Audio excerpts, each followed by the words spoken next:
बीते हुए कल की चिंता और आने वाले कल की फिक्र को छोड़कर आज को संवारिए, क्योंकि जो समय गुजर चुका है वह लौटेगा नहीं, लेकिन आज के प्रयास आपका भविष्य ज़रूर शानदार बना देंगे। सुप्रभात, मैं दीक्षा कोहली। आइए सबसे पहले नज़र डालते हैं मुख्य गतिविधियों पर।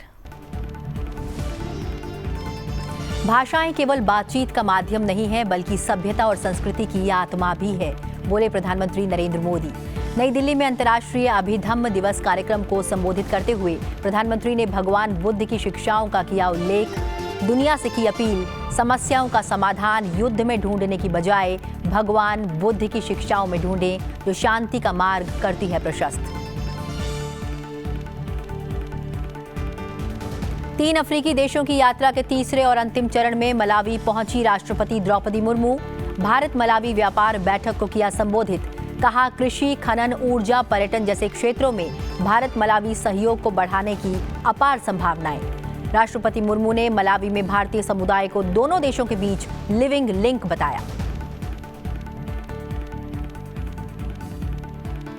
उपराष्ट्रपति जगदीप धनखड़ आज दिल्ली के विज्ञान भवन में राष्ट्रीय मानवाधिकार आयोग के 31वें स्थापना दिवस समारोह में होंगे मुख्य अतिथि। पंजाब के मोहाली में भारत की सदी में नेतृत्व विषय पर आयोजित इंडियन स्कूल ऑफ बिजनेस नेतृत्व शिखर सम्मेलन का भी करेंगे उद्घाटन। प्रधानमंत्री नरेंद्र मोदी ने चंडीगढ़ में की राष्ट्रीय जनतांत्रिक गठबंधन एनडीए के मुख्यमंत्रियों और उप मुख्यमंत्रियों के सम्मेलन की अध्यक्षता। बैठक में बीजेपी अध्यक्ष जेपी नड्डा, रक्षा मंत्री राजनाथ सिंह और गृह मंत्री अमित शाह भी हुए शामिल। हरियाणा में नायब सिंह सैनी सरकार के शपथ ग्रहण समारोह में भी रहे मौजूद।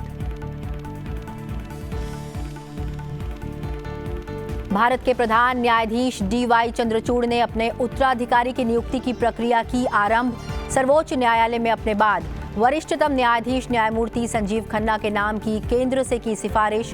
प्रधान न्यायाधीश ने केंद्रीय विधि मंत्रालय को न्यायमूर्ति खन्ना के नाम की सिफारिश वाला पत्र लिखा। 11 नवंबर को 51वें मुख्य न्यायाधीश की होगी नियुक्ति।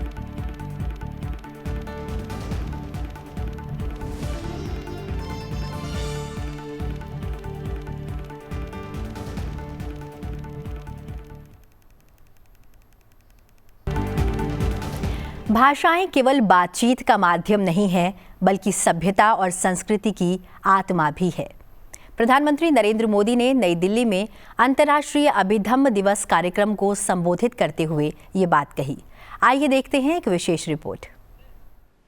आज एक बार फिर विश्व कई अस्थिरताओं और आशंकाओं से घिरा है। ऐसे में बुद्ध न केवल प्रासंगिक है, बल्कि अपरिहार्य भी बन चुके हैं। भारत ने विश्व को युद्ध नहीं, बुद्ध दिए हैं।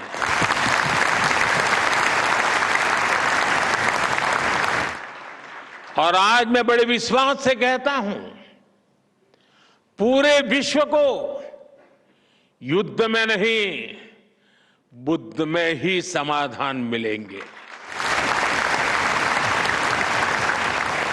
ये है प्रधानमंत्री नरेंद्र मोदी के शब्द, जो दिल्ली के विज्ञान भवन में अंतर्राष्ट्रीय अभिधम्म दिवस और पाली को शास्त्रीय भाषा का दर्जा देने के कैबिनेट के फैसले का जश्न मनाने के लिए आयोजित कार्यक्रम को संबोधित कर रहे थे। दुनिया के कई हिस्सों में जारी युद्ध का जिक्र करते हुए प्रधानमंत्री ने कहा कि इसका एकमात्र समाधान है, और वो है बुद्ध।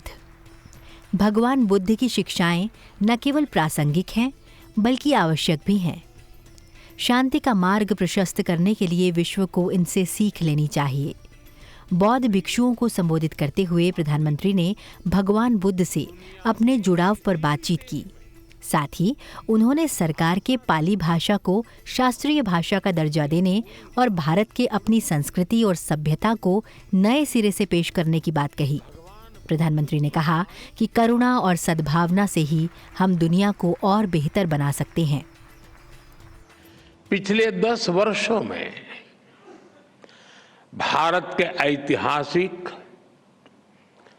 बौद्ध तीर्थस्थानों से लेकर दुनिया के अलग अलग देशों तक, नेपाल में भगवान बुद्ध की जन्मस्थली के दर्शन, मंगोलिया में उनकी प्रतिमा के अनावरण से लेकर श्रीलंका में वैशाख समारोह तक मुझे कितने ही पवित्र आयोजनों में शामिल होने का अवसर मिला है।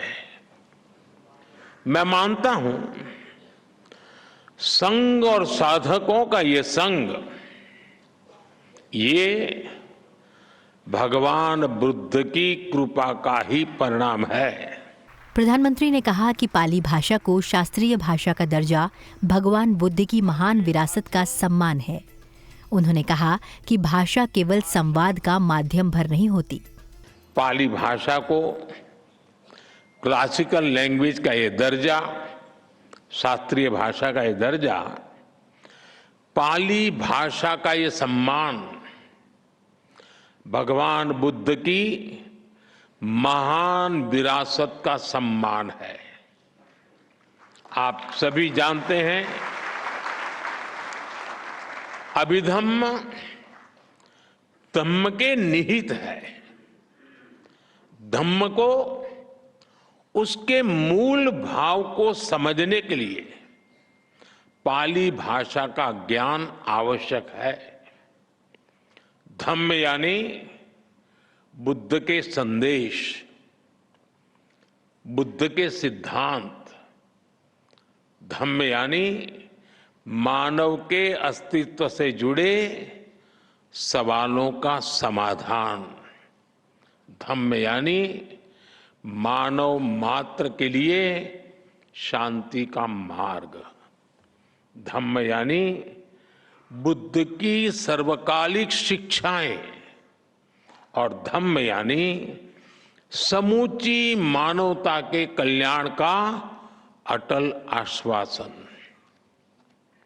पूरा विश्व भगवान बुद्ध के धम्म से प्रकाश लेता रहा है, लेकिन साथियों, दुर्भाग्य से पाली जैसी प्राचीन भाषा, जिसमें भगवान बुद्ध की मूल वाणी है, वो आज सामान्य प्रयोग में नहीं है। भाषा केवल संवाद का माध्यम भर नहीं होती। भाषा सभ्यता और संस्कृति की आत्मा होती है। पाली भाषा के शास्त्रीय भाषा बनने के पल को प्रधानमंत्री ने गर्व का क्षण बताया। उन्होंने कहा कि गौरव के साथ साथ उस भाषा के संरक्षण, संवर्धन के लिए हम सबकी एक सामूहिक जिम्मेदारी भी बनती है। उस संकल्प को हम लें, उसे पूरा करने का प्रयास करें। प्रधानमंत्री ने कहा कि सरकार के कितने ही निर्णय बुद्ध, धम्म और संघ से प्रेरित रहे हैं। आज दुनिया में जहां भी संकट की स्थिति होती है, वहां भारत फर्स्ट रिस्पॉन्डर के रूप में मौजूद रहता है। प्रधानमंत्री नरेंद्र मोदी ने कल चंडीगढ़ में राष्ट्रीय जनतांत्रिक गठबंधन यानी एनडीए के मुख्यमंत्रियों और उप मुख्यमंत्रियों के सम्मेलन की अध्यक्षता की। इस महत्वपूर्ण बैठक में बीजेपी अध्यक्ष जेपी नड्डा, रक्षा मंत्री राजनाथ सिंह और गृह मंत्री अमित शाह भी उपस्थित रहे। प्रधानमंत्री ने मुख्यमंत्रियों और उप मुख्यमंत्रियों से प्रो पीपल और प्रो गवर्नेंस यानी P2 और G2 पर ध्यान केंद्रित करने की अपील की। उन्होंने विकसित भारत के लिए एक स्पष्ट रोड मैप बनाने की आवश्यकता पर जोर दिया। उन्होंने कहा कि राज्यों की एकजुटता ही इस दिशा में प्रगति की कुंजी है। एक राष्ट्र, एक एजेंडा की भावना के तहत पीएम मोदी ने एनडीए शासित राज्यों के नेताओं से आपसी तालमेल बढ़ाने पर जोर देते हुए कहा कि विकसित भारत के लिए यह महत्वपूर्ण है कि सभी राज्य केवल अपने स्थानीय मुद्दों पर ध्यान न दें, बल्कि एक साथ मिलकर आगे बढ़ें। सम्मेलन में राष्ट्रीय विकास के विभिन्न मुद्दों पर भी चर्चा हुई, जिसमें संविधान के अमृत महोत्सव के आयोजनों को भी प्रमुखता दी गई।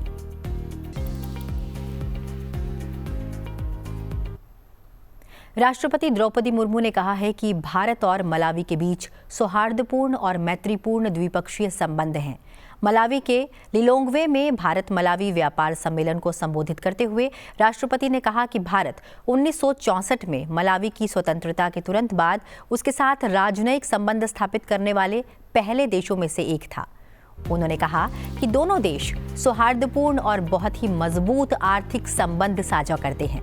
भारत और मलावी के बीच वाणिज्यिक संबंध ऐतिहासिक हैं। भारत वर्तमान में मलावी का चौथा सबसे बड़ा व्यापारिक साझेदार है और सबसे बड़े निवेशकों में से एक है। दोनों देश कई क्षेत्रों में संबंध स्थापित करने के लिए एक साथ आगे आ रहे हैं और आगे आ सकते हैं। उन्होंने आर्थिक संबंधों को बेहतर करने के लिए दोनों देशों के उद्योग समुदाय से एक साथ काम करने को जारी रखने का आग्रह किया। हमारे पूर्वजों ने अदम्य साहस दिखाते हुए 100 साल में ही भी पहली मलावी में आकर बसे और भारत मलावी मित्रता का आज भी यहाँ प्रतिनिधित्व कर रहे हैं, जो कि एक उदाहरण है। मलावी के लोगों ने तहे दिल से भारत और इसके लोगों को अपना बनाया है। साथ ही प्रवासी भारतीयों ने मलावी में विभिन्न सामाजिक और व्यावसायिक क्षेत्रों में महत्वपूर्ण योगदान दिया है। खेल के क्षेत्र में भी संतोष सिंह जैसे प्रतिष्ठित प्रवासी भारतीयों ने असाधारण उपलब्धियां हासिल की है और सभी प्रवासी भारतीयों के लिए एक अनुकरणीय उदाहरण है। भारत के व्यापार, उद्यम और सांस्कृतिक संबंधों के पर्याप्त अवसर है। आप सब अपने विचारों, अपने बिजनेस मॉडल्स और अपने इन्वेस्टमेंट प्रोफाइल्स से हमारी विकास यात्रा में सम्मिलित हो सकते हैं। हमारे प्रवासी भारतीय समाज भारत में हो रहे परिवर्तन का एक अभिन्न अंग है और देश की ओर से मैं आप सभी को इस परिवर्तन यात्रा में शामिल होने और हमारे डेवलपमेंट एजेंडा को आगे बढ़ाने के लिए आगे आने का आग्रह करती हूँ। भारत के बाहर रह रहे हमारे देशवासियों का कल्याण करना हमारी सरकार की सर्वोच्च प्राथमिकता है। हम भारतीयों की चिंताओं को दूर करने और उनकी सुरक्षा, कल्याण और उन्नति सुनिश्चित करने के लिए विश्व में अपने पार्टनर्स के साथ कार्य करने के लिए प्रतिबद्ध है। राष्ट्रपति द्रौपदी मुर्मू ने मलावी में भारतीय समुदाय को दोनों देशों के बीच एक जीवंत कड़ी बताया और अफ्रीकी देश के समाज और अर्थव्यवस्था में उनके योगदान की प्रशंसा की। साथ ही भारत की विकास यात्रा में उनकी भागीदारी का आग्रह भी किया। मलावी में भारतीय प्रवासियों को संबोधित करते हुए राष्ट्रपति ने कहा कि भारत के बाहर रह रहे हमारे देशवासियों का कल्याण करना हमारी सरकार की सर्वोच्च प्राथमिकता है। हम भारतीयों की चिंताओं को दूर करने और उनकी सुरक्षा, कल्याण और उन्नति सुनिश्चित करने के लिए विश्व में अपने पार्टनर्स के साथ कार्य करने के लिए प्रतिबद्ध हैं।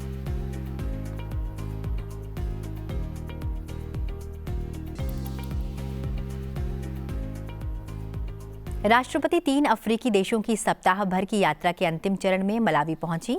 ये भारत के किसी राष्ट्रपति की मलावी की पहली यात्रा थी। मलावी पहुंचने पर राष्ट्रपति का भव्य और पारंपरिक स्वागत किया गया।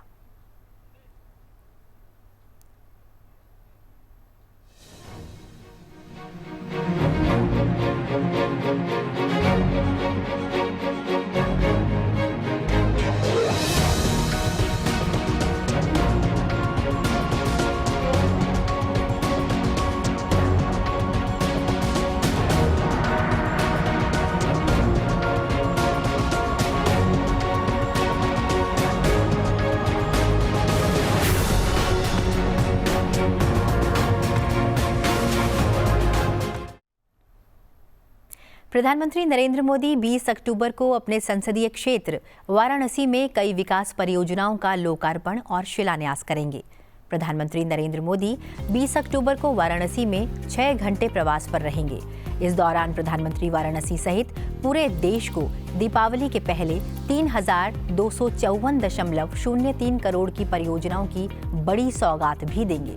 इसमें 380.13 करोड़ की 15 परियोजनाओं का लोकार्पण व 2,874.17 करोड़ की 2 परियोजनाओं का शिलान्यास होना है।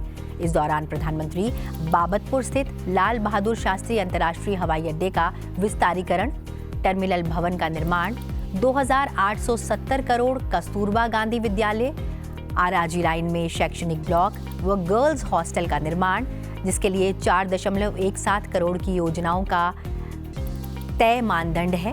प्रधानमंत्री नरेंद्र मोदी इन सभी का शिलान्यास करेंगे।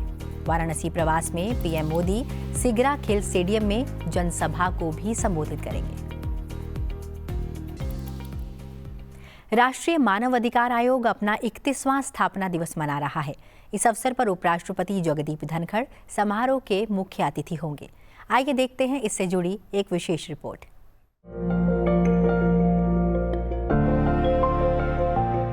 राष्ट्रीय मानव अधिकार आयोग के 31वें स्थापना दिवस के अवसर पर 18 अक्टूबर को समारोह का आयोजन किया जा रहा है। इस अवसर पर उपराष्ट्रपति जगदीप धनखड़ मुख्य अतिथि के तौर पर शिरकत करेंगे। आयोग की स्थापना 12 अक्टूबर 1993 में की गई थी।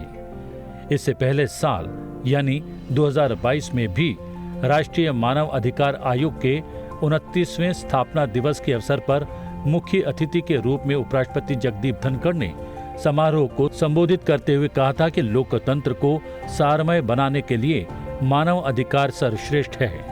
Impactful evolution of transparent and accountable mechanism. I am referring to what is happening in our country. I have seen it for myself. India is having increasingly sharp, incisive, transparent and accountable mechanism. It is coupled with ease of governance, and that has provided environment for flourishing of human rights. Poor and vulnerable are easy victims of menace, and this menace is corruption. Continual onslaughts on corruption, and I'm sure everyone here is aware, without any distinction, there is unleashing virtually a war on corruption. The corrupt cannot be protected on account of lineage, political affiliation, caste, creed or region. राष्ट्रीय मानवाधिकार आयोग की स्थापना मानवाधिकार संरक्षण अधिनियम 1993 के तहत संसद द्वारा मानवाधिकारों की सुरक्षा और संवर्धन के लिए की गई।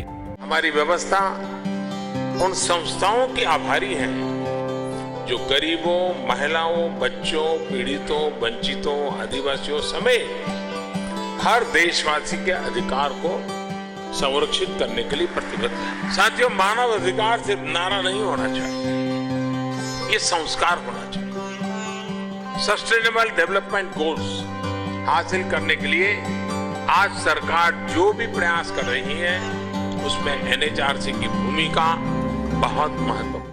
आयोग का दायित्व ये भी है कि वो आम जनता के बीच मानवाधिकारों के प्रति जागरूकता फैलाए और राष्ट्रीय स्तर पर ही नहीं बल्कि अंतर्राष्ट्रीय स्तर पर भी मानवाधिकार साक्षरता के क्षेत्र में सभी हितधारकों के प्रयासों को प्रोत्साहित करे। एनएचआरसी एक विशिष्ट संस्था है। ये उन कुछ राष्ट्रीय मानवाधिकार संस्थाओं में से एक है जिसके अध्यक्ष देश के पूर्व मुख्य न्यायाधीश होते हैं। आज दुनिया भी राष्ट्रीय मानवाधिकार संस्थान भारत में मानवाधिकार की सुरक्षा और संवर्धन के लिए प्रभावी क्रियान्वयन की निगरानी में आदर्श के रूप में देखती है।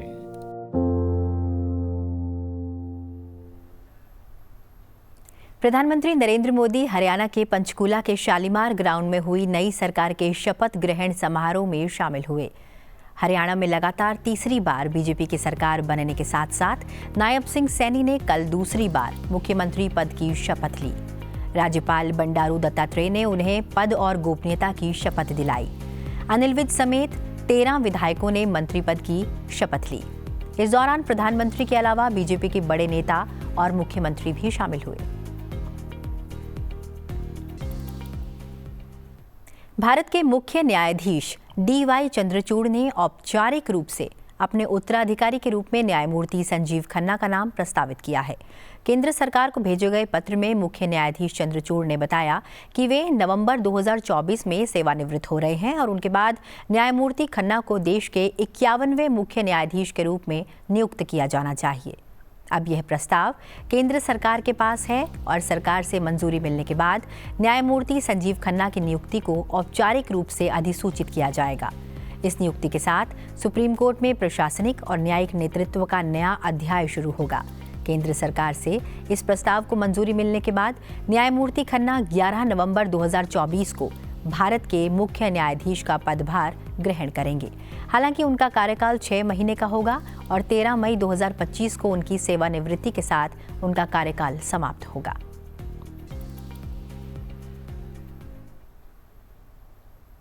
सीजेआई चंद्रचूड़ ने अपने उत्तराधिकारी का नाम प्रस्तावित कर दिया है। अब देखना ये होगा कि 11 नवंबर को कौन बनेंगे देश के 51वें मुख्य न्यायाधीश।